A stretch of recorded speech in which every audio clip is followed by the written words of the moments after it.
There are two ways to become a prisoner in your own home. One is to have nothing. The other is to have everything. I know because I spent most of my life building my own prison, one memory at a time. I've lived in the same house for over 45 years. It's where we raised our kids, celebrated promotions, mourned losses. And through it all, the house filled up. I never saw it as clutter. I saw it as the physical evidence of a full life. Every object was a bookmark in my history, and the idea of removing any of them felt like tearing pages out of the story. But I was stuck. I was caught between this quiet longing for a simpler, calmer future and this powerful guilt over discarding the past. Letting go of my late wife's books or my father's old tools, it felt like a betrayal. My house was full of things, but my life felt frozen. And then one Tuesday afternoon, I was looking for an important insurance document.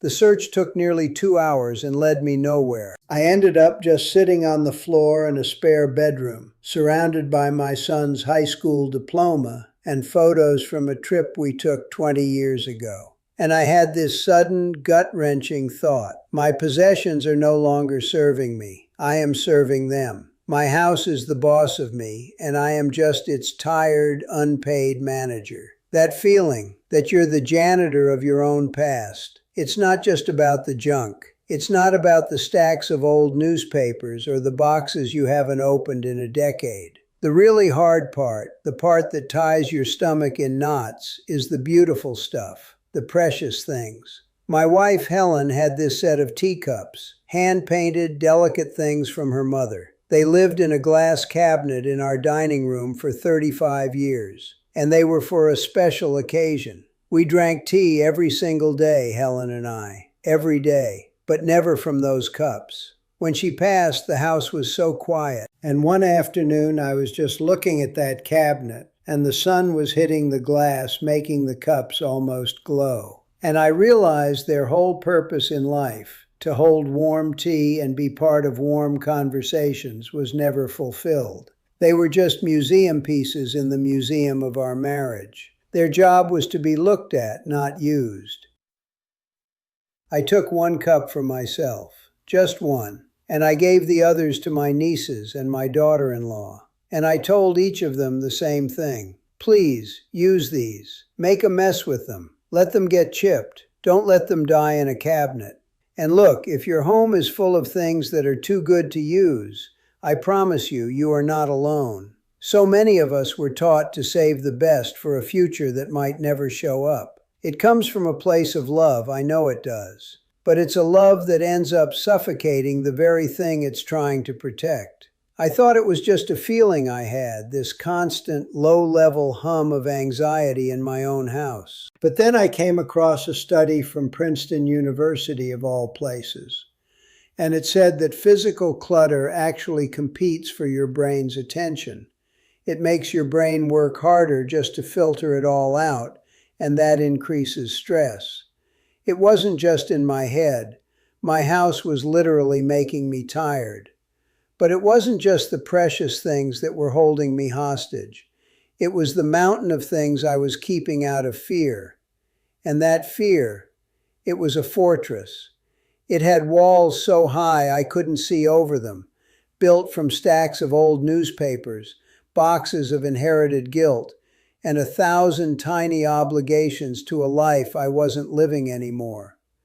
For the longest time, I just walked in circles inside that fortress, because I had no idea how to even find a door. It wasn't a single lightning bolt moment. It was a slow, quiet, and often frustrating process of trial and error. But bit by bit, I started to figure a few things out. I started to see the different shapes and sizes of the things that were holding me prisoner. And eventually I found a question. A single, simple question that became the key. It's the closest thing I have to a map, and it's what I want to share with you now. The path I finally found, one small step at a time. It started right there, on the floor of that spare bedroom, after failing to find that piece of paper. I felt so defeated, and I didn't get up and try to clean the whole room. The thought alone was exhausting. Instead, I just picked up the first thing my hand landed on. It was a small decorative plate from a vacation we took to the coast, maybe in the early '80s. A little lighthouse painted on it, and I just held it. I didn't ask, do I like this or is this valuable? I didn't know it then, but a different question was forming in my mind. A question that would change everything.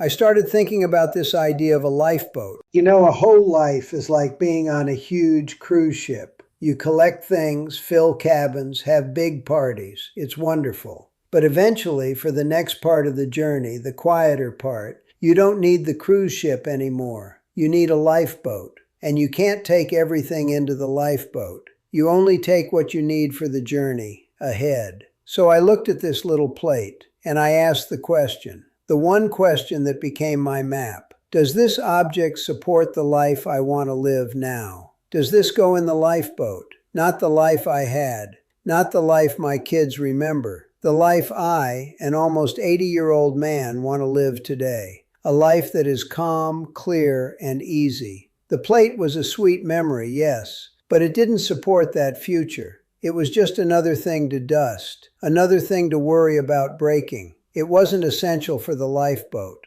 I got up, found a cardboard box, and wrote "Donate" on the side. The plate went in. And then I picked up 4 more things from that room. Just 4. And that was it. That was all I did that day. But for the first time in years, I hadn't just moved my past around. I had chosen my future. That one question, does this go in the lifeboat? It became my compass. And it wasn't about being ruthless. It was about being honest. But honestly, the first things I had to face were the hardest. It wasn't the junk. It was the beautiful stuff, the precious things. And that's the first trap, isn't it? The trap of too good to use.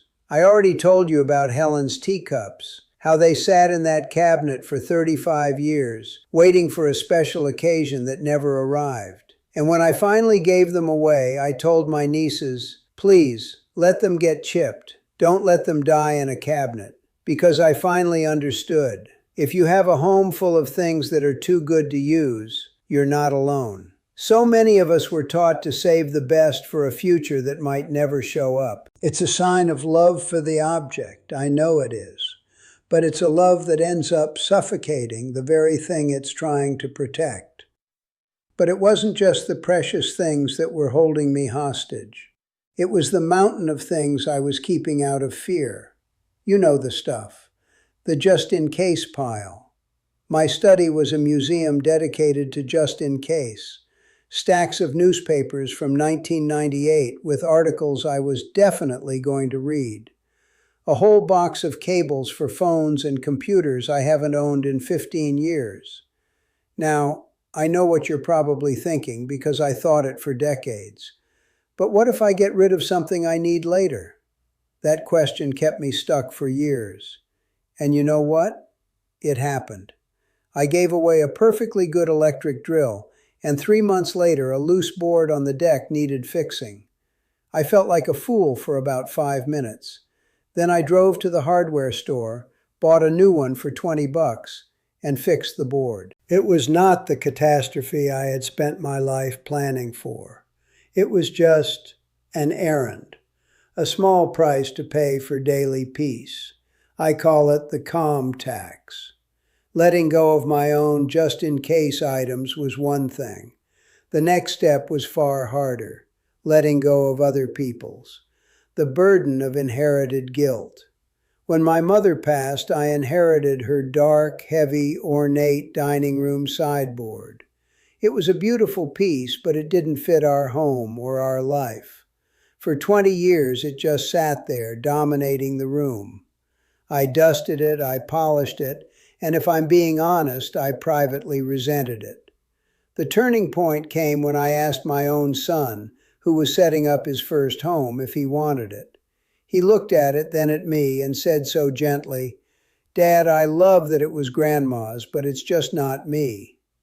Hearing him say that gave me permission.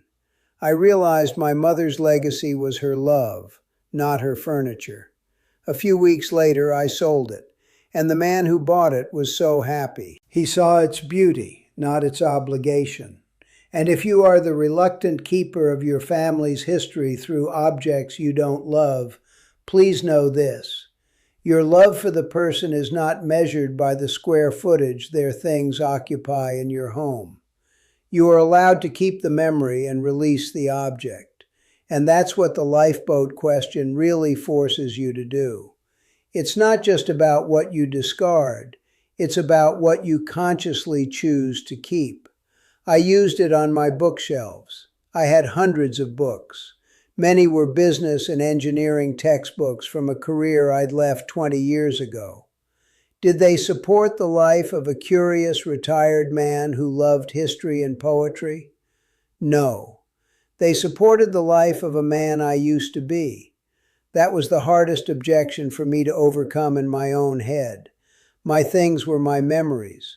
Getting rid of them felt like erasing my life. But what I learned is that the memory isn't in the object. The memory is in you. The object is just a prompt, and when you have fewer prompts, the ones you keep become so much more powerful. My bookshelf is no longer a monument to my old career. It's a living library for my current mind. And the most surprising outcome of this entire process wasn't just a clean house. It was something I hadn't realized I was looking for. About 3 months in, I was having my coffee one morning. I was sitting in my favorite armchair as the sun came through the window. And for the first time in years, the light wasn't landing on a stack of magazines or a pile of unsorted mail. It was just landing on the clear wooden surface of my coffee table. In that moment, I felt a deep, quiet sense of peace. It wasn't emptiness, it was spaciousness, and my mind felt as clear as the room. I wasn't anxious about the mess, I was just there. I read a study from UCLA a while back that said a cluttered home is linked to higher levels of stress hormones. I didn't need a study to tell me that. I could feel it in my bones for 20 years. What I didn't know is that the opposite is also true. A clear home can actually give you a clear mind. So you might be thinking, great story, so now your house is perfect, right? Spotless, like something out of a magazine. Not even close. My house isn't empty, it's just right-sized. It's a home that finally fits the man I am now, not a museum for the man I used to be. And I have to be honest with you, this isn't a one-time fix. It's more like tending a garden than demolishing a building. There are still days I open a drawer, see an old photo, and get completely sidetracked for 20 minutes. And I'm not going to lie to you.